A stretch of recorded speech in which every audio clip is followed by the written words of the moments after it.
aujourd'hui on va parler de comment j'organise ma semaine, comment je planifie tout ça pour rester productif et garder un équilibre entre ma vie perso, mes projets, mes séances de sport et mon couple. Si vous êtes curieux de voir comment un agenda peut tout changer dans votre organisation et voir un peu mes méthodes d'organisation, restez ici, vous êtes au bon endroit.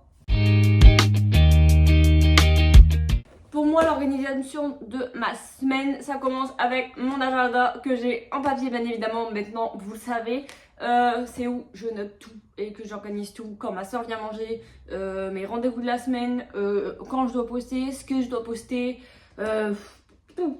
Quand je vais à la salle, quand je vais chez mes beaux-parents, quand on a invité, tout. Je note tout là-dedans. Voilà, j'organise toutes mes semaines. Il est toujours rempli en fait. Moi, il n'y a que avec l'agenda papier que j'arrive à rien oublier parce que si je le note sur mon téléphone ou quoi, je vais complètement zapper l'information. Il faut que tout soit noté là-dedans, heure par heure. Enfin bref, tout est bien organisé. Et quand il y a une tâche qui est terminée ou qu'il y a un truc qui est fait, je surligne. Au moins, ça m'aide à y voir plus clair, sauf ce qui a été fait, ce que je reporte à la semaine prochaine, ce qui n'a pas été fait, ce que j'ai posté. Enfin voilà. En général, à la fin de semaine, donc le dimanche soir, je vois comment planifier la semaine d'après en voyant ce qui n'a pas été noté, ce qui a déjà été noté. Même si j'ai de l'avance sur des trucs, au moins je surligne. Je note tous les midis où ma soeur elle vient manger. Je note quand Mathias il mange là, voilà. J'organise vraiment toute ma semaine comme ça et ça m'aide vraiment à y voir plus clair.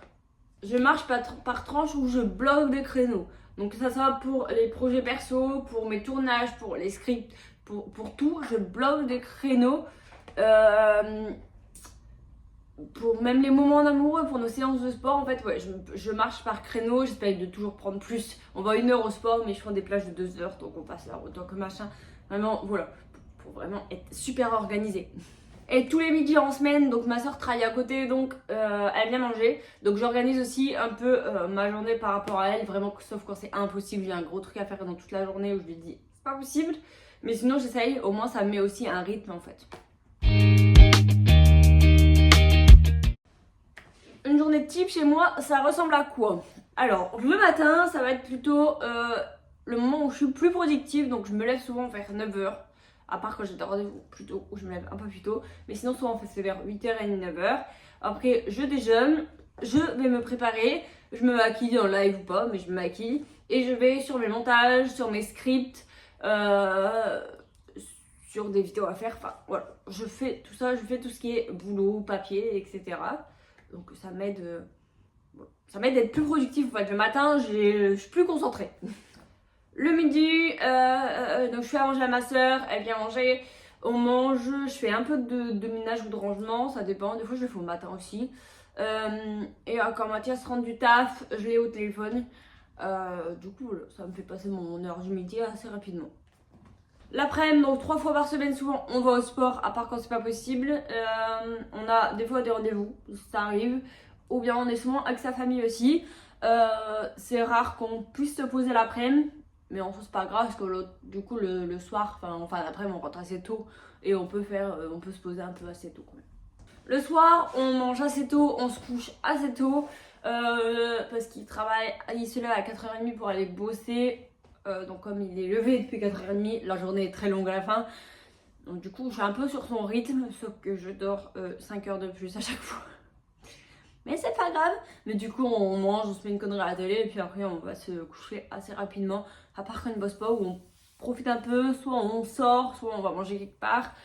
Ou bien soit on se pose et c'est bien aussi des fois, au moins on se réveille tôt et on est productif la journée d'après. Le week-end, soit on n'a rien à faire, ou voilà, on peut se reposer, c'est super chill. Soit c'est blindé du vendredi soir au dimanche. Entre les sorties, les anniversaires, le repas de famille. Voilà, c'est tout ou rien, mais il n'y a pas de juste milieu le week-end en fait.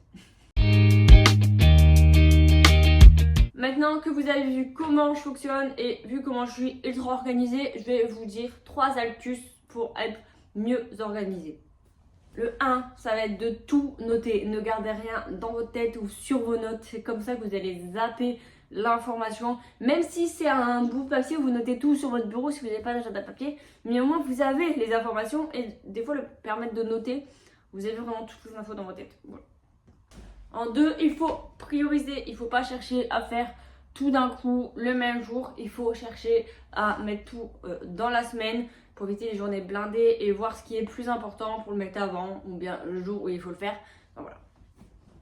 Laissez-vous du temps libre. On n'est pas des machines. Gardez des moments soit pour improviser parce que tout se passe pas toujours comme on a prévu, soit pour vous reposer. Il faut impérativement garder des créneaux justement pour faire ça et pour passer des moments vraiment chill. C'est le plus important aussi pour avoir un bon équilibre de vie. Voilà comment je gère mes semaines. J'espère que ça vous a donné des idées d'organisation et que ça vous aidera à planifier un peu tout ça. Et dites-moi comment vous planifiez votre semaine. Voilà. On partage nos conseils, voilà. Et je vous laisse vous abonner, liker la vidéo et puis vous abonner aussi sur Insta et TikTok. TikTok, vous voyez toute ma vie, voilà. Et on se retrouve la semaine prochaine. Je vous fais des gros bisous.